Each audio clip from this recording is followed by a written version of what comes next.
يا إخوانا السلام عليكم ورحمة الله. تحية طيبة.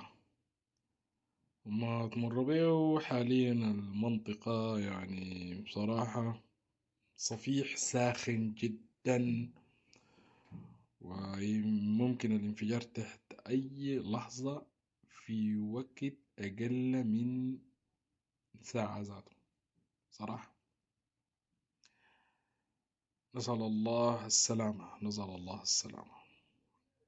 السفينة اللي اسمها روبيمية، المهم سفينة بريطانية تم استهدافها من قبل الحوثيين في منطقة البحر الأحمر، في منطقة خليج عدن، في هذه المنطقة في القرن الأفريقي هناك. المهم دقوها، وسفينة معلم دفقت الفيها شنو؟ فيها سموم لا يعلم بها إلا الله.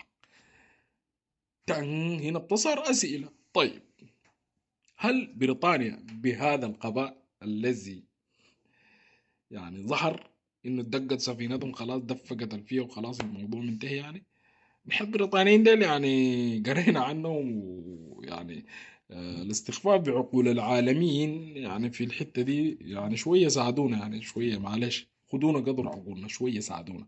ما ممكن، ما ممكن بريطانيا غير الطاقم وغير الجيش والاستعدادات والدفاعات والأسلحة الموجودة في السفينة من بريطانيا الأم هناك، لو جات ناموسة متجهة على السفينة بيكونوا عارفينها، سرعتها، تحديدها، فيها مضرة نافعة، فيها شنو بيها شنو اللي عليها شنو، كله بيكون اندرس قبل ما تصل، بيكونوا وضعوا لها خططها وحاجات دي.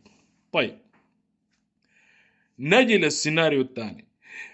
فرضا يعني هم خلاص ذاتهم هم واصلين لمرحلة، متأكد أنا ما عندي علم لكن أنا متأكد بيكونوا هم واصلين لمرحلة إنه إذا حصل تعرض للسفينة what is the procedure، يعني التبعات بتكون شنو؟ الإصلاحات، الإسعافات، نعمل شنو؟ ناس يعني في خطط، وفي خطط بديلة، وفي بلاوي. فهمت علي؟ حتى بعدين يدقوا صفارة الإنذار للدول الصديقة وما أدراك ما، المهم يجوا يساعدوا ينقلوا يشيلوا البلوة دي ومرقوها.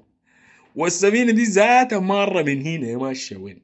بس دي الأسئلة أنا ذاتها من الدقة جاتني ونسيت الموضوع خلاص. اللهم إنا أمناك أنفسنا وأوطاننا وأنت العالم، لا حول لنا ولا قوة، وعليك توكلنا واجعل كيدهم في نحورهم. خلاص أنا قفلت الباب ده وانتهيت. لا لازم تعمل فيديو.